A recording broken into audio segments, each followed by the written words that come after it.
우리 좌우에 계신 분들과 인사하겠습니다. 잘 오셨습니다. 사랑합니다.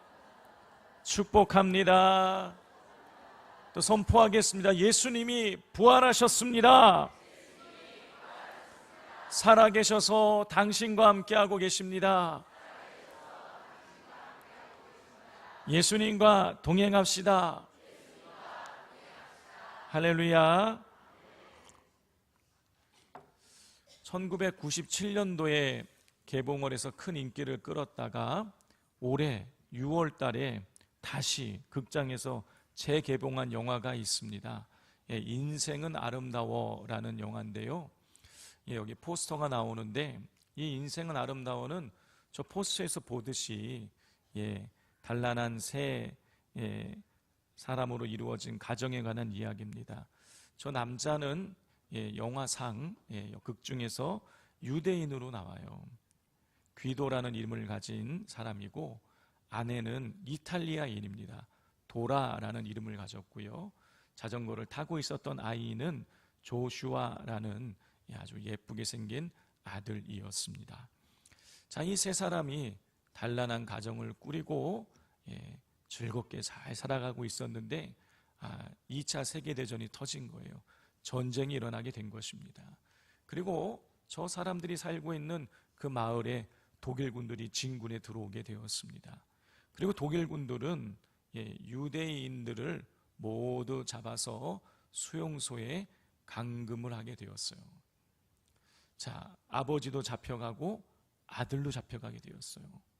이 아내 도라는 이탈리아인이기 때문에 잡아가지 않았습니다. 그런데 어린 아들이 잡혀가니까 자기도 잡아가달라고 해서 같이 이제 수용소에 끌려가게 됩니다. 수용소에 끌려가서는 남자는 남자끼리, 여자는 여자끼리 이제 나누어져서 생활을 하게 된 것이죠. 하루아침에 수용소라는 참혹한 현장으로 이 아들이 끌려왔는데 이 아버지 귀도는요, 이 아이가 기죽지 않게 하기 위해서 이렇게 이야기를 하는 거예요.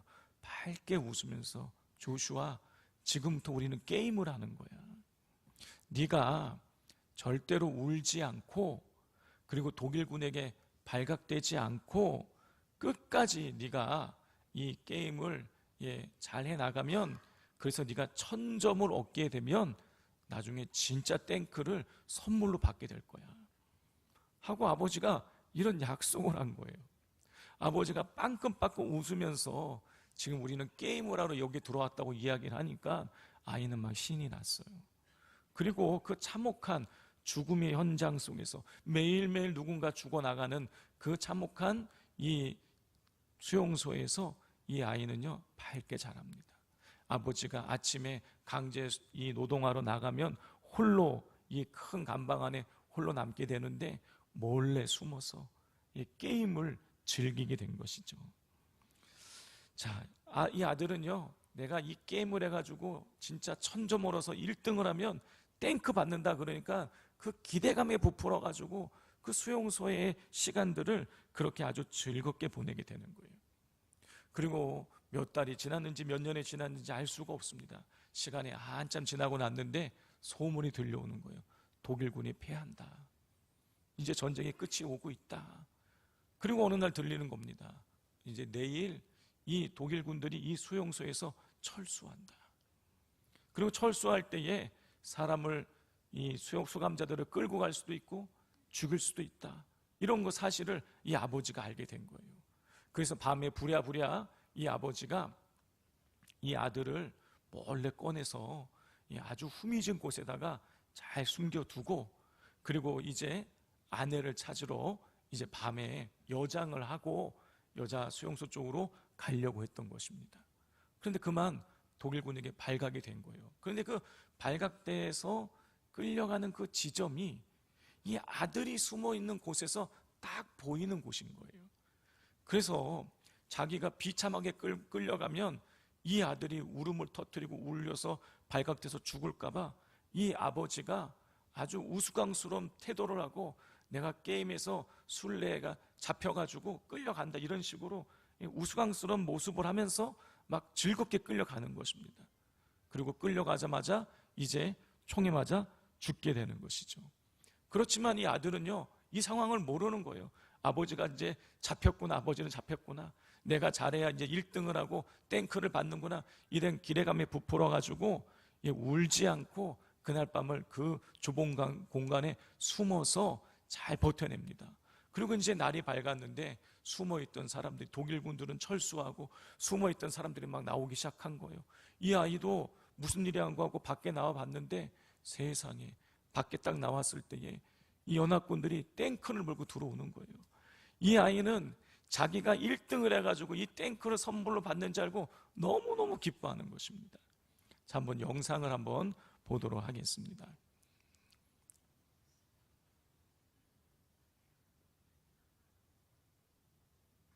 결국 도라는 만나지 못한 채 잡혀버린 귀도.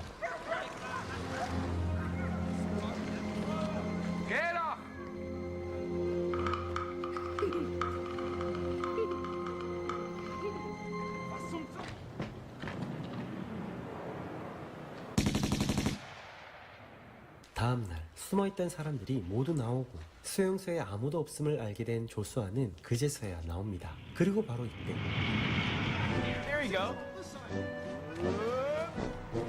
아빠가 줄곧 말했던 1등상 탱크를 타고 내려가는 조수아, 그리고 조수아는 이곳에서 엄마 도라를 만나며 영화는 끝이 납니다. 예, 이 아이가 막 신나는 거, 자기 1등에서 탱크 받았다고 하면서 막 좋아하는 겁니다. 성도 여러분, 이 아버지는 아들에게 게임에서 이기면 상품으로 진짜 탱크를 준다고 약속을 했고, 예, 그리고 이 아이는 그걸 진짜 찰떡처럼 철석같이 믿었어요.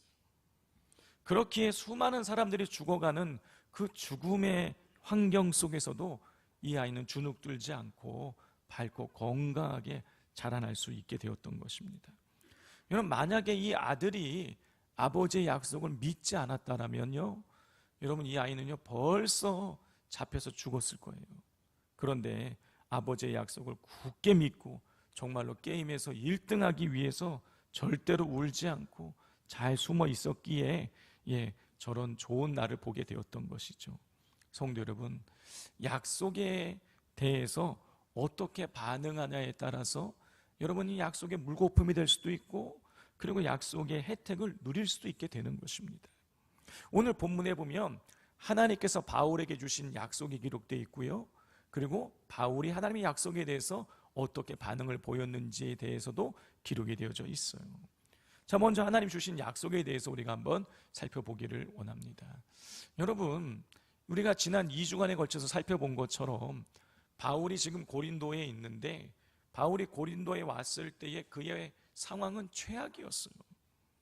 그는 육체적으로 정신적으로 매우 지쳐 있었고, 그리고 그 고린도에 갔을 때에 사람들이 바울의 볼품없는 외모에 대해서 비난하고 그의 어눌한 말에 대해서 사람들이 비난해서 사역자로서의 한계를 느끼고 있었습니다. 그리고 거기다가 이 고린도는 우상 숭배가 횡행하고, 이 고린도라는 이 도시명 자체가 음란한 사람을 뜻할 정도로 이 음란에 쌓여 있는 도시였기에 영적으로도 도전을 받고 있었습니다. 자, 그렇기에 바울은 고린도에 보내는 편지에서 내가 고린도에 있을 때에 약하고 두렵고 매우 떨었다라고 그렇게 편지를 썼던 것이죠. 바울은요, 위로가 필요한 순간이었어요. 그때에 하나님께서 바울을 세 가지 방법을 통해서 위로하셨죠. 첫 번째는 사람을 통해 위로하셨어요. 그 거대한 도시에서 같은 동족인 유대인에다가 직업도 같은 사람을 만나서 또 바울에게 잠자리까지 제공해 주게 함으로 말미암아 바울을 위로받게 하셨어요. 그리고 또 두 번째로는 바울에 대해서 사람들이 그렇게 모욕을 하고 바울에 대해서 험담하는 말들을 퍼뜨리고 다녔음에도 불구하고 놀라운 부흥을 일으키셔서 이 바울이 하나님의 살아계심을 알게 하고 바울을 위로받게 하셨습니다. 그리고 세 번째로 하나님께서는 말씀을 통하여서 바울을 위로해 주셨어요. 우리 9절과 10절을 같이 한번 읽어보겠습니다. 시작. 밤에 주께서 환상 가운데 바울에게 말씀하시되 두려워하지 말며 침묵하지 말고 말하라. 내가 너와 함께 있음에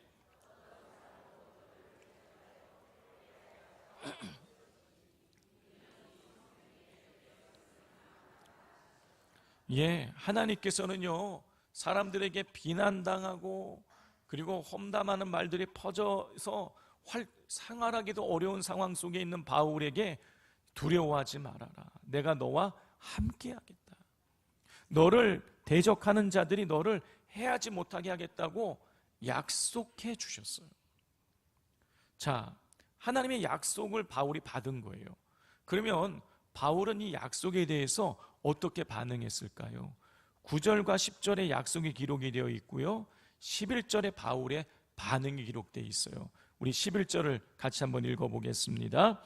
1년 6개월을 머물며 그들 가운데서 하나님의 말씀을 가르치니라.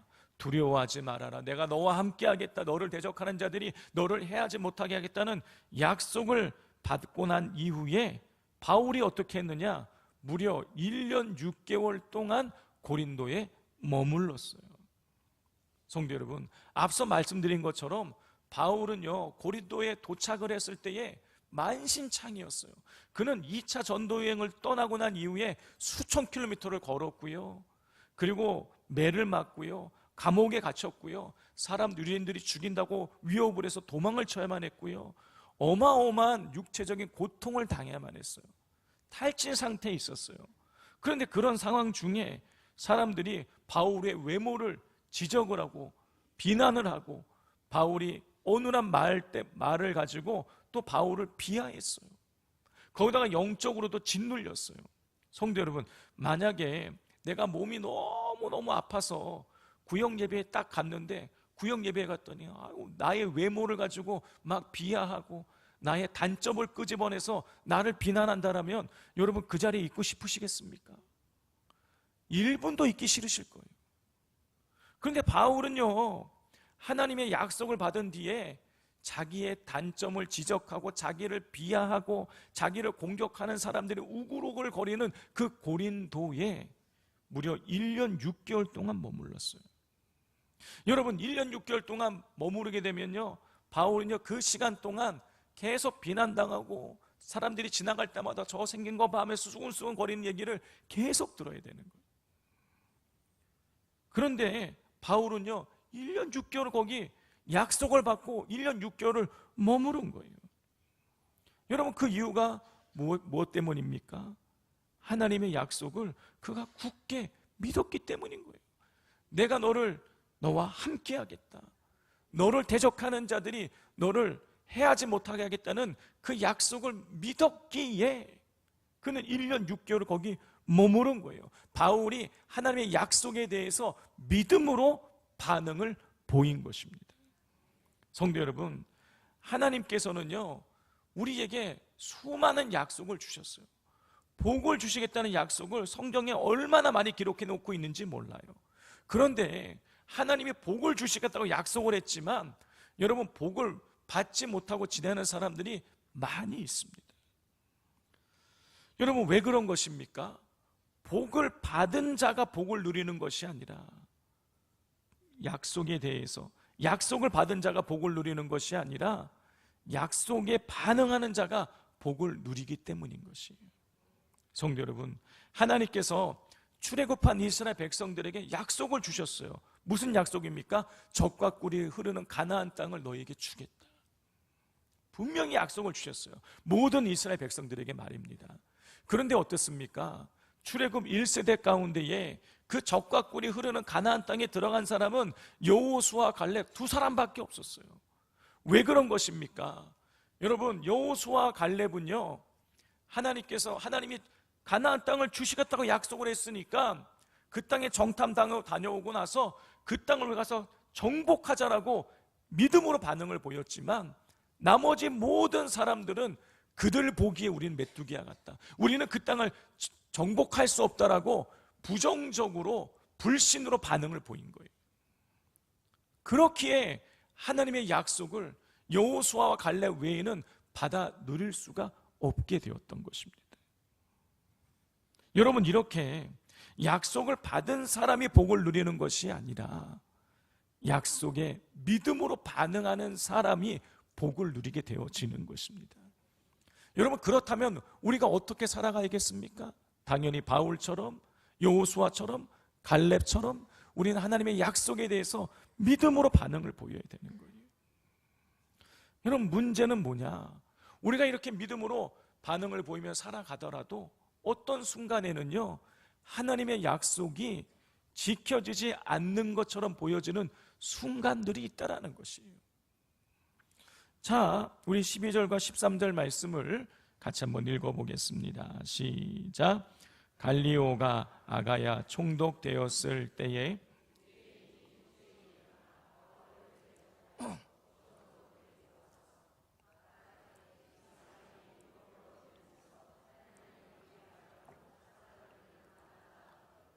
분명히 하나님께서 두려워하지 말아라, 내가 너와 함께 하겠다, 너를 대적하는 자들이 너를 해하지 못하게 하겠다고 약속을 주셨는데, 여러분, 바울이요 무고하게 고소를 당해서 법정에 끌려가게 된 거예요.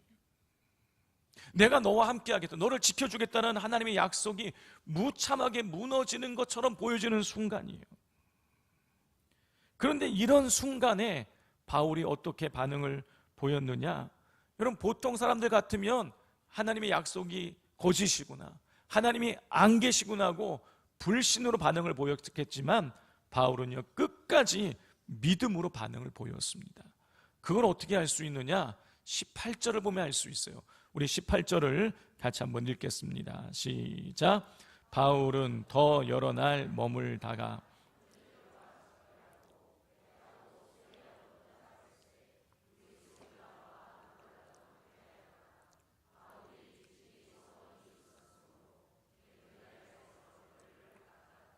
여러분, 우리가 방금 읽은 이 18절 말씀은요, 바울이 1년 6개월 동안 있었던 고린도를 떠나는 장면을 기록하고 있는 거예요. 여러분, 바울이 고린도를 떠날 때에 고린도 동쪽에 있는 갱그레아라는 마을에서 배를 타게 되는 거예요. 배를 타고 이제 에베소로 떠나게 되는데, 여러분, 그 갱그레아에서 바울이 뭘 했다고 기록을 하고 있습니까? 머리를 깎았다라고 기록하고 있어요. 갱그리아에서 머리를 깎았어요. 근데 갱그리아에서 머리를 깎은 이유가 뭐예요? 바울이 일찍이 서원이 있었으므로.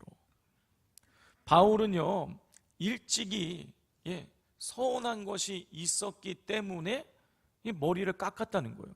그러니까 이게 무슨 얘기냐면, 바울이 하나님께 서운한 것을, 하나님께 약속한 것을 다 지켰기 때문에 머리를 잘랐다, 그런 뜻인 거예요.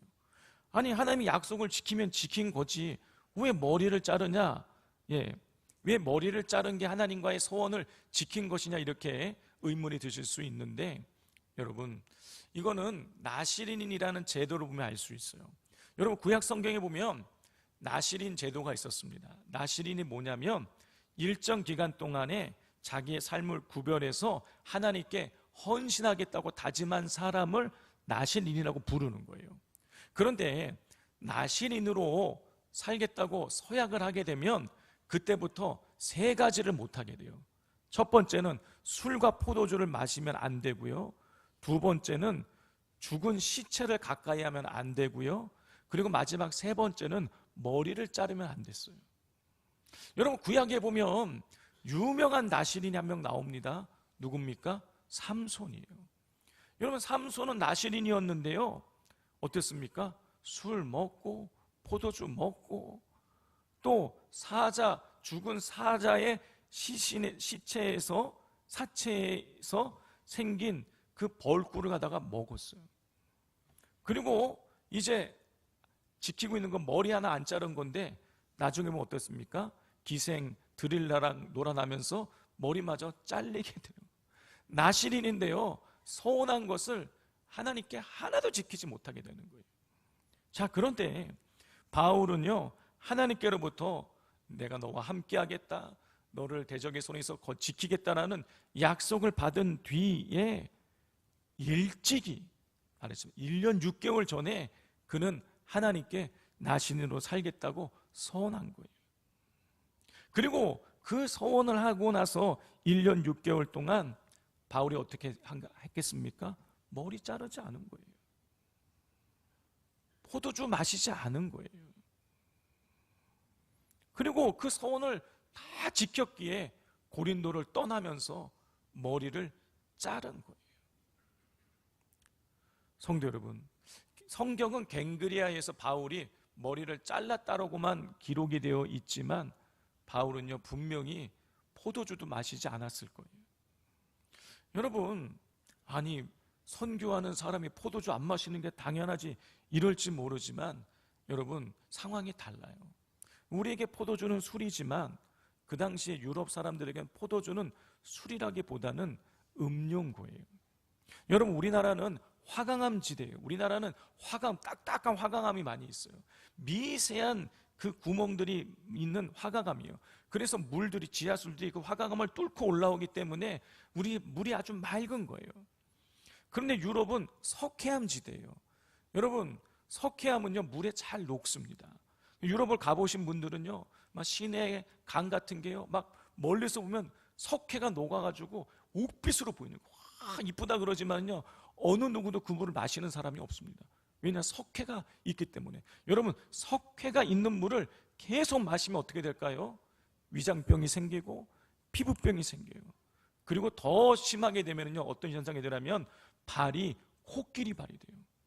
제가 예전에 필리핀에 갔는데 필리핀도 석회암 지대예요.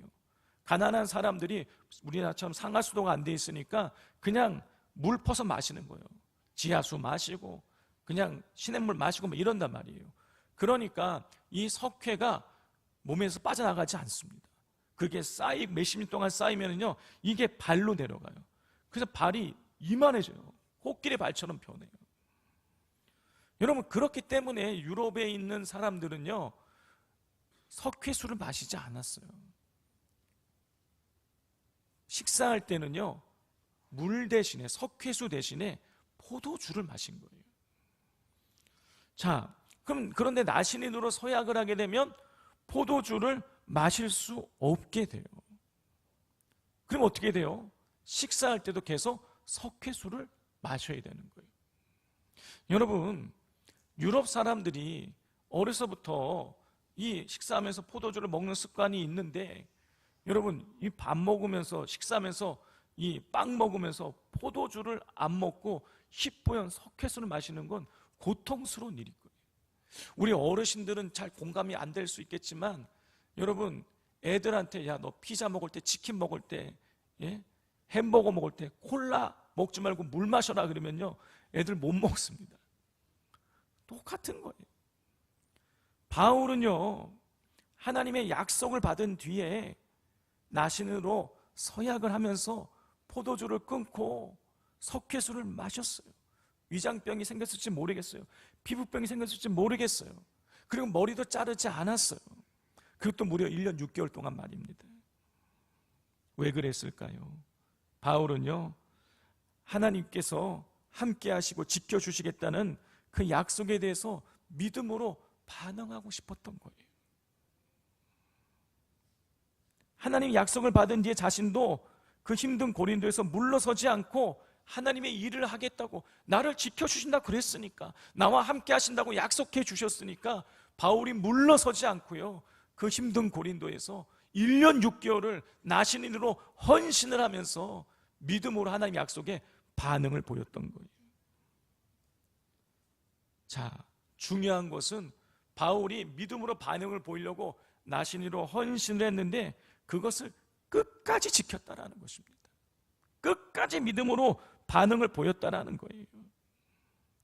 고린도를 떠날 때에야 머리를 잘랐다라는 건요 그가 1년 6개월 동안 계속해서 하나님의 약속을 신뢰하고 믿음으로 반응을 보였음을 보여주는 것입니다.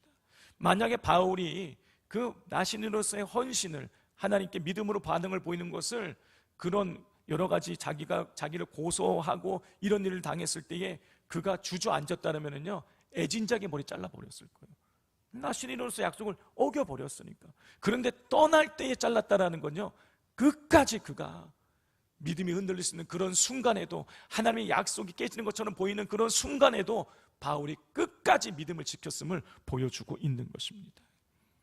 성도 여러분, 우리 하나님은 약속의 하나님이십니다. 그리고 약속하신 말을 반드시 지키시는 분이세요. 여러분, 하나님께서 이스라엘 백성을 애굽에서 탈출시키고 난 다음에 시내산에 데리고 가셔서 이스라엘과 약속을 맺으셨어요. 그 약속의 핵심이 뭐냐면, 너희들이 내 말에 순종하면 나는 너희의 하나님이 되고 너희는 내 백성이 될 것이다. 자, 하나님이 이 약속을 이스라엘 백성에게 말하자 이스라엘 백성들이 3번씩이나 우리가 다 준행하겠다, 하나님 말씀을 준행하겠다면서 약속을 하나님과 했어요. 자, 그런데 어떻습니까? 이스라엘 백성들은요, 하나님과 약속을 했는데 약속을 어기죠. 광야 40년 세월 동안 하나님 섬기지 않고 원불교 섬겼어요. 원망하고 불평하고 계속 원망하고 불평하고 불신하면서 하나님 섬기지 않았어요. 약속을 어겼어요. 이스라엘 백성들이 하나님께 믿음으로 반응을 보이지 못했어요. 하나님 약속에 대해서. 그런데 하나님은 어떠셨습니까? 그렇게 이스라엘 백성들이 원망하고 불평할 때에, 심지어는 우상을 만들어 놓고 금송아지 앞에서 춤을 출 때에도 그 다음 날이면 어김없이 만나를 내려주셨어요. 어김없이 불기둥으로, 구름기둥으로 이스라엘 백성을 인도해 가셨습니다. 하나님은 약속만 하시는 분이 아니시라 약속하신 바를 반드시 지키시는 분이신 거예요. 그렇다면 여러분, 약속을 받은 우리는 어떻게 해야겠습니까? 당연히 그 약속에 대해서 우리도 믿음으로 반응을 보여야 되는 거예요.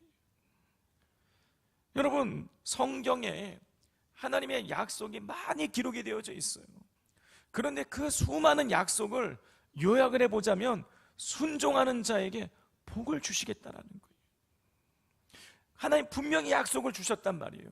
그런데 왜 약속을 받아 누리지 못하는 사람들이 있는 것입니까? 약속에 대해서 믿음으로 반응을 보이지 않기 때문인 거예요. 하나님께 순종하는 자에게 복을 주시겠다는 약속을 믿지 않고 하나님께 순종하지 않기 때문인 거예요. 성도 여러분, 약속을 받는 것도 중요하지만 더 중요한 것은 약속에 대해서 어떻게 반응을 보이냐인 것입니다.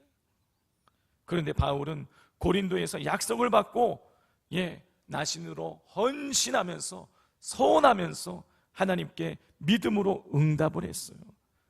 그 결과 바울을 통해서 그 당시에 세계 중심이었던 로마가 복음화가 되어지고, 결국에는 로마로 인해서 유럽 전역이 복음화되어지는 역사가 이루어지게 되었습니다.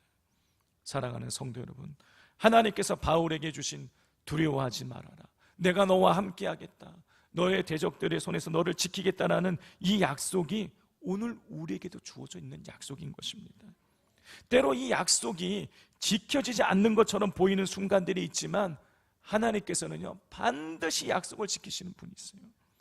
그러므로 바울처럼 흔들리는 순간에도 끝까지 우리와 함께 하시고 우리를 지키시겠다는 하나님의 약속에 믿음으로 반응을 보이심으로 말미암아 하나님이 예비하신 복과 승리를 누리는 성도님들 되시기를 주님의 이름으로 축복을 드립니다. 기도하겠습니다. 사랑과 은혜가 충만하신 아버지 하나님, 이 시간 저희들의 모습을 되돌아보게 됩니다. 하나님, 우리의 연약함이 많습니다. 하나님의 약속에 대해서 믿음이 아니라 불신으로 반응을 보일 때가 많이 있습니다. 하나님, 우리의 믿음 없음을 용서하여 주시고 바울처럼 모든 상황 중에 약속이 지켜지지 않는 것처럼 보여지는 그 순간에도 하나님이 우리와 함께 하시고 우리를 지키실 것을 기대하며 믿음으로 반응을 보임으로 하나님께서 약속하신 그 놀라운 복들을 받아 누리게 하여 주시옵소서. 예수님의 이름으로 기도드립니다. 아멘.